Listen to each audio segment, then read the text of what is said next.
Bonjour à vous. En ce quatrième dimanche ordinaire de l'année A. Évangile de Jésus-Christ selon saint Matthieu. À la vue des foules, Jésus monta dans la montagne. Il s'assit, et ses disciples s'approchèrent de lui. Et, prenant la parole, il les enseignait. Heureux les pauvres de cœur, le royaume des cieux est à eux. Heureux les doux, ils auront la terre en partage. Heureux ceux qui pleurent, ils seront consolés. Heureux ceux qui ont faim et soif de la justice, ils seront rassasiés. Heureux les miséricordieux, il leur sera fait miséricorde. Heureux les cœurs purs, ils verront Dieu. Heureux ceux qui font œuvre de paix, ils seront appelés fils de Dieu. Heureux ceux qui sont persécutés pour la justice, le royaume des cieux est à eux. Heureux êtes-vous lorsqu'on vous insulte, que l'on vous persécute et que l'on dit faussement contre vous toutes sortes de mal à cause de moi. Soyez dans la joie et l'allégresse, car votre récompense est grande dans les cieux. Acclamons cette parole de Dieu. Louange à toi, Seigneur Jésus. C'est le texte aujourd'hui, en ce dimanche, en ce quatrième dimanche de l'année A.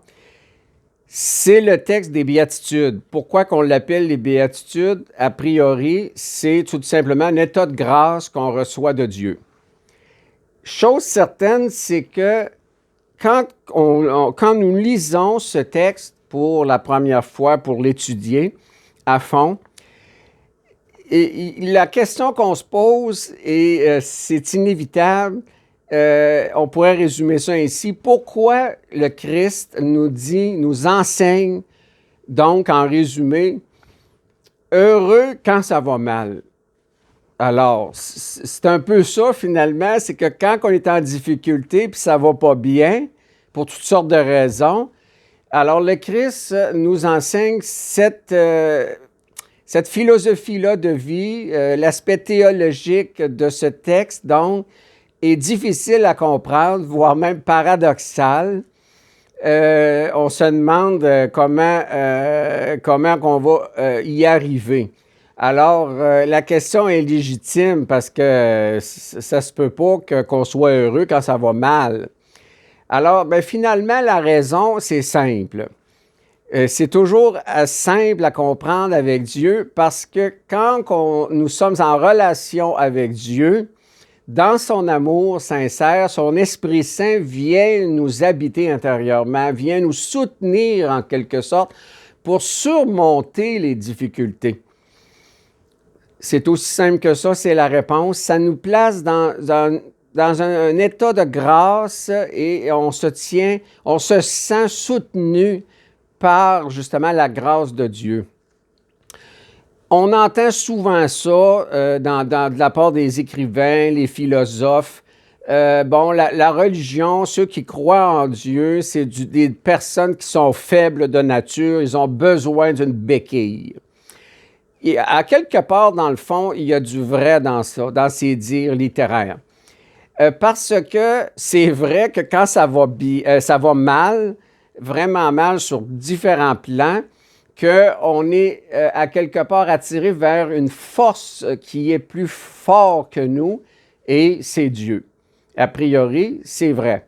Mais il faut savoir qu'on ne peut pas faire autrement que d'être lié à Dieu continuellement. C'est notre source divine, ça nous appartient, ça vient de lui, c'est lui qui nous envoie sur terre par mission différente pour servir. Alors, une personne qui est toujours au-dessus de ses affaires, que ça va bien, puis je mène mes affaires et olé, olé, la vie est belle et ça fonctionne bien, ces personnes-là, on ne le sent pas qu'ils ont la présence de Dieu à l'intérieur d'eux autres mêmes.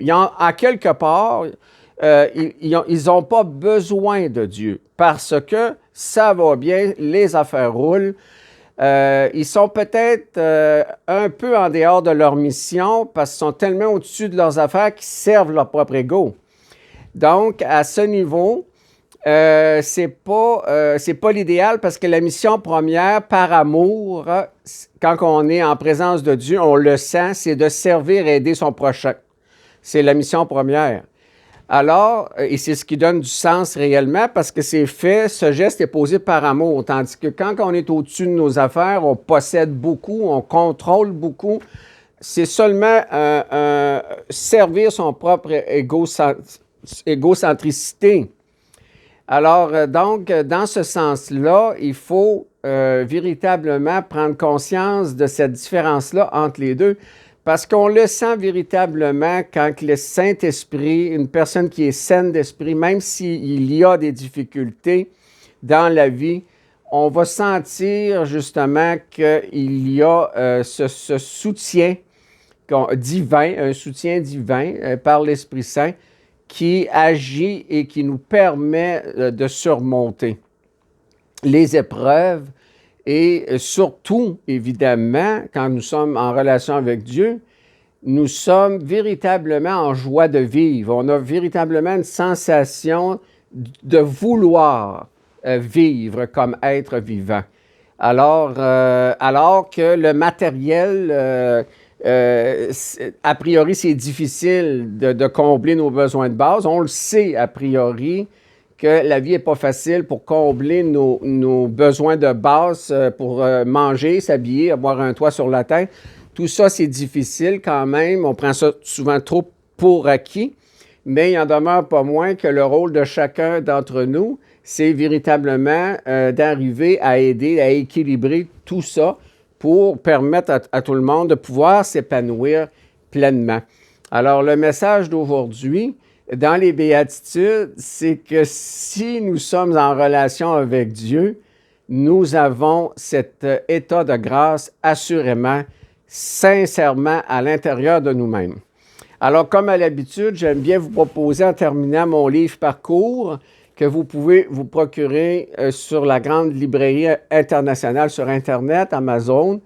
Alors, je vous souhaite une bonne semaine.